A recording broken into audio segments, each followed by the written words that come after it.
কি সুন্দর নাম, খাদিজা বললে ভালো লাগে না?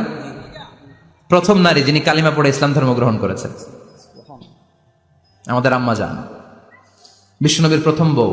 25 বছর বিশ্বনবীর সাথে সংসার করেছেন, 3 বছর বিশ্বনবীর সাথে জেল খেটেছেন। শিয়াবে আবি তালেবে কেমন বউ, জামাইও জেলখানায়, বউ জেলখানায়। বিশ্বনবীর সবগুলো বাচ্চা সন্তান ছেলে মেয়ে এই মহিলার গর্ভ থেকে এসেছে, একজন ছাড়া, ইব্রাহিম। ইব্রাহিম বিশ্বনবীর আরেক বউ মারিয়ার গর্ভে এসেছে, বাকি সব খাদিজার গর্ভে। যে আমরা ফাতেমা, বিশ্বনবীর কন্যার নাম কি? ফাতেমার মায়ের নাম কি? খাদিজা। সুবহানাল্লাহ। ফাতেমা, রোকাইয়া, উম্মে কুলসুম, জায়নাব, এই 4 জনের মাই খাদিজা। আবার আব্দুল্লাহ, কাসেম, এদের মায়ের নামও খাদিজা। বিশ্বনবীর সব সন্তান এসেছে খাদিজার পেট থেকে। বরকত বেশি না কম? বিশ্বনবী ভয় পেলে খাদিজার কাছে গেলে ভয় কেটে যেত, সাহস যোগাতেন, শেল্টার দিতেন, ছাতার মতো মাথার উপরে দাঁড়িয়ে থাকতেন। আল্লাহু আকবার। বিশ্বনবী বলতেন, রুজিকতু হুব্বাহা, খাদিজার ভালোবাসা আমার অন্তরে আল্লাহ রিজিক হিসেবে দিয়েছে। আবার বিশ্বনবী বলতেন, আল্লাহ যেই কিয়ামতের দিন বন্ধু বন্ধুরে চিনবে না, ভাই ভাইরে চিনবে না, কেউ কাউরে চিনবে না, ওই কঠিন দিনে আমি আমার খাদিজারে যেন ভুলে না যাই, আমার খাদিজারে যেন দেখা মাত্রই চিনতে পারি এটা আমার খাদিজা। খাদিজাকে নিয়ে মা আয়েশা একদিন একটা কটু কথা বলেছিল। ও নবী, কবে আপনার এই বুড়ি মহিলা, বুড়ি বউ খাদিজা ইন্তেকাল করেছে, তারপরে কত সুন্দরী সুন্দরী বউ আমরা এসেছি, আমার ভালো লাগে না? খালি বুড়ির কথা কন কেন?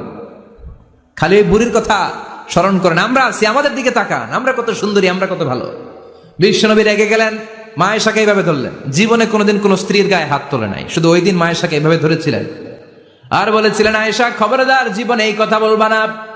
আমার খাদিজা আমার বিপদের দিনের সঙ্গিনী, তোমরা আমার সুখের দিনের সঙ্গিনী। তোমরা কেউ আমার সাথে জেল খাটো নাই, খাদিজা আমার সাথে জেল খেটেছে 3 বছর। কয় বছর? কি মহিলা ছিল! বিশ্বনবীকে সবসময় আগলে রেখেছে, শেল্টার দিয়েছে, প্রতিভক্ত ছিল। খাবার নিয়ে বিশ্বনবীর জন্য এদিক সেদিক যেতেন, বিশ্বনবী না আসলে খেতেন না। বিশ্বনবীকে কলিজার চাইতো বেশি ভালোবাসতো, পতি যা বলবে তাই শুনতো। ও মায়েরা, খাদিজাতুল কুবরার জীবনী থেকে আপনাদের জন্য শিক্ষা হলো প্রতিভক্তি। কি ভক্তি? এখন প্রতিভক্তি নাই, আমরা করি নারী ভক্তি। এখন নারী নির্যাতন কমে গেছে বাংলাদেশে, বেড়ে গেছে পুরুষ নির্যাতন। কথা কন। এখন আমরা ভক্তি করা লাগে, আমরা ভক্তি না করলে ঘরে খাওয়ান নাই, এরকম ঝামেলা আছে না নাই? কথা বলেন। মায়েরা, বোনেরা, আপনার স্বামী যদি আপনার উপর নাখোশ থাকে, আপনার ইবাদত আপনাকে বাঁচাতে পারবে না। বিশ্বনবী ফাতেমাকে বললেন, ফাতেমা তুমি বিশ্বনবীর মেয়ে হতে পারো, কিন্তু আলী যদি তোমার উপর নাখোশ থাকে, তোমার সব শেষ, সব শেষ।